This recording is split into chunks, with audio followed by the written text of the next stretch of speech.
ಇದು ಏನಂದರೆ ಆಷಾಢ ಬರಲಿ ಅಂತೇಳಿ ಡಿ ಕೆ ಶಿವಕುಮಾರ್ ಅವರು ಕಾಯ್ತಾ ಇದ್ದಾರೆ ಅಂತಕ್ಕಂಥ ಒಂದು ಊಹಾಪೋಹಗಳು ರಾಜಕೀಯ ವಲಯದಲ್ಲಿದ್ದಾವೆ.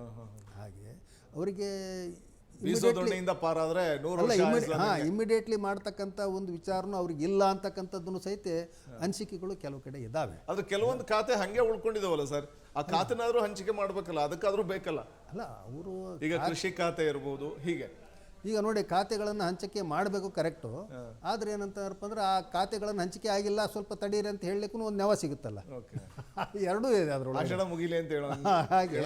ಇಲ್ಲೇನಂತ ಹೇಳಿದ್ರಪ್ಪ ಅಂದರೆ ಇವರು ರಾಹುಲ್ ಗಾಂಧಿ ಅವರು ಏನಂತ ಹೇಳಿದ್ರೆ ಅವರು ವಿದೇಶ ಪ್ರವಾಸದಲ್ಲಿದ್ದಾರೆ, ಅದು ಮತ್ತೆ ಅವ್ರದ್ದು ಶೆಡ್ಯೂಲ್ ಚೇಂಜ್ ಆಗಿದೆ, ಆ ವಿದೇಶದಲ್ಲೇ ಇನ್ನೊಂದು 2-3 ದಿವಸ ಉಳ್ಕೊಳ್ತಾ ಇದ್ದಾರೆ ಅಂತಕ್ಕಂಥದ್ದು ಒಂದು ಇದು. ಹಾಗಾಗಿ ಆ ವಿದೇಶಿ ಪ್ರವಾಸಕ್ಕೆ ಅನುಗುಣವಾಗಿ ಇಲ್ಲಿಯ ಪ್ರವಾಸಗಳು ಏನಪ್ಪ ಅಂದರೆ ನಿರ್ಣಯ ಆಗ್ತಾ ಇದ್ದಾವೆ. ಯಾರ್ದು ನಮ್ಮ ಡಿ ಕೆ ಶಿವಕುಮಾರ್ ಮತ್ತು ಸಿದ್ದರಾಮಯ್ಯನವ್ರದ್ದು. ಹಾಗೆ ಅವರು ಮತ್ತೆ 2-3 ದಿವಸ ಬಿಟ್ಟು ಅವರು 8ನೇ ತಾರೀಕು ಬಂದಿಲ್ಲ, ಮತ್ತೆ ಮುಂದುವರಿಸಿದ್ರು ಅಂತಂದ್ರೆ ಮತ್ತೆ ಇವರು ಮತ್ತೆ ಚೇಂಜ್ ಆಗ್ತೈತಿ ಇವ್ರದ್ದು ಟೂರ್ ಪ್ರೋಗ್ರಾಮ್. ಹಾಗೆ ಅವ್ರದ್ದು ರಾಹುಲ್ ಗಾಂಧಿ ಅವರ ಅನ್ಅನೌನ್ಸ್ಡ್ ಏನಂತಾರಪ್ಪ ಅಂದ್ರೆ ವಿದೇಶ ಪ್ರವಾಸಗಳ ಬಗ್ಗೆ ಬಹಳಷ್ಟು ಏನಪ್ಪ ಅಂದ್ರೆ ವಿಮರ್ಶೆಗಳು ಟೀಕೆಗಳು ರಾಜಕೀಯ ವಲಯದಲ್ಲಿದ್ದಾವೆ. ಹೌದಾ, ಅವರು ಅಲ್ಲಿ ಹೋಗಿ ಯಾವ ದೇಶಕ್ಕೆ ಹೋಗ್ತಾ ಇದ್ದಾರೆ, ಎಲ್ಲಿ ಏನು ಮಾಡ್ತಾ ಇದ್ದಾರೆ, ಏನು ಅಂತ ಹೇಳ್ತಕ್ಕಂಥ ಪ್ರಶ್ನೆಗಳು ಸಹಿತ ಇದ್ದಾವೆ. ಇರಲಿ ಅದು ಒಂದು ಕಡೆಗೆ. ಆದರೆ ಇಲ್ಲಿ ರಾಹುಲ್ ಗಾಂಧಿ ಅವರು ಏನಂತ ಹೇಳಿದ್ರೆ, ಒಂದು ಇಲ್ಲಿ ಕರ್ನಾಟಕದಲ್ಲಿ ಏನಪ್ಪ ಅಂದರೆ ಡಿ ಕೆ ಶಿವಕುಮಾರ್ ನೇತೃತ್ವದಲ್ಲಿ ಕಾಂಗ್ರೆಸ್ ಸರ್ಕಾರ ಇದೆ, ಓಕೆ, ಆರಿಸಿ ಬಂದಿದೆ. ಮತ್ತು ಇಲ್ಲಿ ಸುಮಾರು ಏನಪ್ಪ ಅಂದ್ರೆ ಎಂಥ ಬೆಂಬಲವಂತಪ್ಪ ಅಂದ್ರೆ ಹಿಂದೆ ಕಂಡು ಕೇಳರಿಯದಂಥ ಬೆಂಬಲವನ್ನು ಏನಪ್ಪ ಅಂದ್ರೆ ಕರ್ನಾಟಕದ ಜನತೆ ಕೊಟ್ಟಿದ್ದಾರೆ. ಇಲ್ಲಿ ಕರ್ನಾಟಕದಲ್ಲಿ ಬರ ಬಿದ್ದಿದೆ. ಆ ಬರಗಾಲದ ಸನ್ನಿವೇಶದಲ್ಲಿ ಅವರು ಕೇಂದ್ರದಲ್ಲಿ ಏನಪ್ಪ ಅಂತಾರಪ್ಪ ಅಂದರೆ ವಿರೋಧ ಪಕ್ಷದ ನಾಯಕರವರು ಕರ್ನಾಟಕದ ಬಗ್ಗೆ ಹೆಚ್ಚಿನ ಗಮನ ಹರಿಸಬೇಕು. ಕೇವಲ 5 ಸ್ಥಾನಗಳನ್ನು ನೀಡಿರ್ತಕ್ಕಂಥ ತಮಿಳುನಾಡಿನಲ್ಲಿ ಹೋಗಿ ಅವ್ರು ಏನಪ್ಪ ಅಂದ್ರೆ ಅವರು ಭಾಳ ಕುಣದಾಡಿ ಏನಪ್ಪ ಅಂತಾರಪ್ಪ ಅಂದ್ರೆ ವಿಜಯನ್ನ ಅಪ್ಕೊಂಡು ಇನ್ನೊಂದು ಮಾಡಿ ಎಲ್ಲ, ಹೌದಾ, ಅಲ್ಲಿ ಏನಪ್ಪ ಅಂದ್ರೆ ಮೈತ್ರಿ ಮಾಡ್ಕೊಂಡಿದ್ದಾರೆ. ಇಲ್ಲಿ ಇಷ್ಟೆಲ್ಲ ಬೆಂಬಲ ಕೊಟ್ಟಿದ್ದಾರೆ. ಇಲ್ಲಿ ಬರಗಾಲ ಬಿದ್ದಿದೆ, ಅಲ್ಲಿ ಕೇಂದ್ರ ಸರ್ಕಾರ ಏನು ಮಾಡ್ತಾ ಇದೆ ಅಂತೇಳಿ ಕೇಳ್ತಕ್ಕಂಥ ಒಂದು ಏನಪ್ಪ ಅಂದ್ರೆ ಇದು ಬೇಡವಾ? ಅವರು ಯಾವುದೇ ಪಕ್ಷ ಇದ್ದಾಗಲೂ ಕೂಡ ರಾಷ್ಟ್ರೀಯ ಪಕ್ಷಗಳಿಗೆ ಕರ್ನಾಟಕಕ್ಕೆ ಒಂದು ರೀತಿ ಮಲತಾಯಿ ಧೋರಣೆ ಇರುತ್ತಲ್ಲ ಪಕ್ಷ ಬೇರೆ. ಅವ್ರು ಏನಪ್ಪ ಅಂದ್ರೆ ಅಲ್ಲಿ ಪಾರ್ಲಿಮೆಂಟ್ನಲ್ಲಿ ಏನಪ್ಪ ಅಂದ್ರೆ ವಿರೋಧ ಪಕ್ಷದ ನಾಯಕರು ಇದ್ದಾರೆ. ವಿರೋಧ ಪಕ್ಷದ ನಾಯಕರು ಇಲ್ಲಿಂದ ಇರ್ತಕ್ಕಂಥ 9 ಸಂಸದರನ್ನು ಕಳಿಸ್ಕೊಟ್ಟಿದ್ದಾರೆ. ಅವ್ರನ್ನೆಲ್ಲ ಕರ್ಕೊಂಡು ಬಂದು ಏನಪ್ಪ ಅಂದ್ರೆ ಇಲ್ಲಿ ಒಂದು ಸರ್ವೆ ಮಾಡಬೇಕಲ್ಲ, ಸರ್ವೆ ಮಾಡ್ತಾ ಇಲ್ಲ ಅವರು.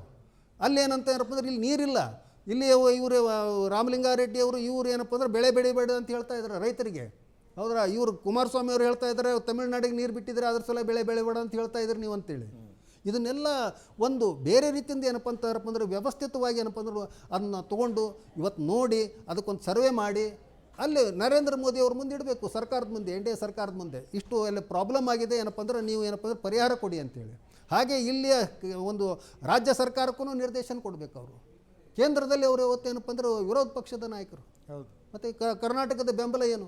ಅಲ್ಲಿ ಏನಪ್ಪ ಅಂದ್ರೆ ತಮಿಳ್ನಾಡಿಗೆ ಏನಪ್ಪ ಅಂತಾರಪ್ಪ ಅಂದ್ರೆ ಅಲ್ಲಿ ಅತಿಯಾದ ಬೆಂಬಲ ಜಾಸ್ತಿ ಆಗಿದೆ ನಮ್ಗಿಂತ ಅಂತಕ್ಕಂಥದ್ದು ಒಂದು ಅನುಮಾನಗಳು ಕನ್ನಡಿಗರಲ್ಲಿ ಮೂಡ್ತಾ ಇದ್ದಾವೆ. ಅದ್ರ ಬಗ್ಗೆನೂ ಸಹಿತ ಇವತ್ತೇನಪ್ಪ ಅಂದ್ರೆ ಕಾಂಗ್ರೆಸ್ನವ್ರು ಉತ್ತರಿಸಬೇಕಾಗಿದೆ. ರಾಹುಲ್ ಗಾಂಧಿ ಅವ್ರಿಗೆ ಕನ್ನಡ ತಿಳಿಯಲ್ಲ, ಅವ್ರಿಗೆ ಇದನ್ನೆಲ್ಲ ಹೇಳ್ಬೇಕು ಅವರು. ಅದ್ರ ಜೊತೆಗೆ ಸಂಪುಟ ವಿಸ್ತರಣೆಯ ವಿಚಾರದಲ್ಲೂ ಕೂಡ ಬಹುಶಃ ಇನ್ನೊಂದಷ್ಟು ದಿನ ಕಾಯಬೇಕಾಗುತ್ತೆ ಸಚಿವ ಸ್ಥಾನಾಕಾಂಕ್ಷಿಗಳು. ಮತ್ತೆ ಅದು ಅನಿವಾರ್ಯ ಅಂತ ಹೇಳಿ ಅನಿಸ್ತದೆ. ಅದರಲ್ಲಿ ಹಲವು ಈ ಹಿಂದೆ ಸಿದ್ದರಾಮಯ್ಯ ಸಂಪುಟದಲ್ಲಿ ಕ್ಯಾಬಿನೆಟ್ ದರ್ಜೆಯ ಸಚಿವರಾಗಿದ್ದಂಥ ಅವರಿಗೂ ಕೂಡ ಕೊಡುವಂಥ ಸಾಧ್ಯತೆ ಇದೆ ಅನ್ನುವಂಥ ಮಾತು ಕೇಳಿ ಬರ್ತಿದೆಯಲ್ಲ ಸರ್, ಹೊಸ ಮುಖಗಳಿಗೆ ಆದ್ಯತೆ ಕೊಡಬಹುದು ಅನ್ನುವಂಥದ್ದು. ಹೌದು, ಯುವಕರಿಗೆ ಕೊಡಬೇಕು ಅಂತಿದೆ. ಆದರೆ ಇದಕ್ಕೆ ಸಂಬಂಧಪಟ್ಟಂಗೆ ನಾವು ಏನೇ ಊಹಾಪೋಹಗಳನ್ನ ಮಾಡ್ತಿರ್ಬೋದು, ಆದರೆ ಕುಮಾರಸ್ವಾಮಿ ಅವರು ಭಾಳ ಅದ್ಭುತವಾದ ಸ್ಟೇಟ್ಮೆಂಟ್ಗಳು ಕೊಡ್ತಾ ಇರ್ತಾರೆ ಅವರು. ನಮ್ಮ ಫ್ರೀಡಮ್ ಟಿ ವಿಲಿಂದನೇ ಏನಪ್ಪ ಅಂದ್ರೆ ಒಂದು ನೆರೇಷನ್ ಕೊಟ್ಟಿದ್ವಿ ನಾವು. ಏನಂತಾರಪ್ಪ ಅಂದ್ರೆ ಪೇಮೆಂಟ್ ಸೀಟ್, ಆಮೇಲೆ ಮ್ಯಾನೇಜ್ಮೆಂಟ್ ಕೋಟಾ ಮತ್ತು ಪೇಮೆಂಟ್ ಕೋಟಾ ಅಂತೇಳಿ. ಹಾಗಾಗಿ ಅವರು ಒಂದು ನಿನ್ನೆನೋ ಮೊನ್ನೆನೋ ಒಂದು ಕಡೆ ಹೇಳಿದಾರೆ ಅವರು, ಏನೋ ಪೇಮೆಂಟ್ ರೇಟ್ ಫಿಕ್ಸ್ ಆಗಿಲ್ಲ, ಹಾಗಾಗಿ ಡೇಟ್ ಫಿಕ್ಸ್ ಆಗ್ತಾ ಇಲ್ಲ ಅಂತ. ಪೇಮೆಂಟ್ ರೇಟ್ ಫಿಕ್ಸ್ ಆಗಿಲ್ಲ, ಡೇಟ್ ಫಿಕ್ಸ್ ಆಗ್ತಾ ಇಲ್ಲ ಅಂತ ಅವ್ರ ಆರೋಪ, ನಮ್ದೇನಲ್ಲ. ಹಾಗೇನೆ ರೇಟ್ ಫಿಕ್ಸ್, ಇದು ಡೇಟ್ ಯಾಕೆ ಫಿಕ್ಸ್ ಆಗಿಲ್ಲ ಅಂದ್ರಪ್ಪ ಅಂದ್ರೆ ರೇಟ್ ಫಿಕ್ಸ್ ಆಗಿಲ್ಲ ಅಂತ. ಇದು ಏನಪ್ಪ ಅಂದ್ರೆ ಅದು ಅವರು ಕೊಟ್ಟಿರ್ತಕ್ಕಂಥ ಒಂದು ಹೇಳಿಕೆ, ಆ ಆರೋಪ ಇದೆ.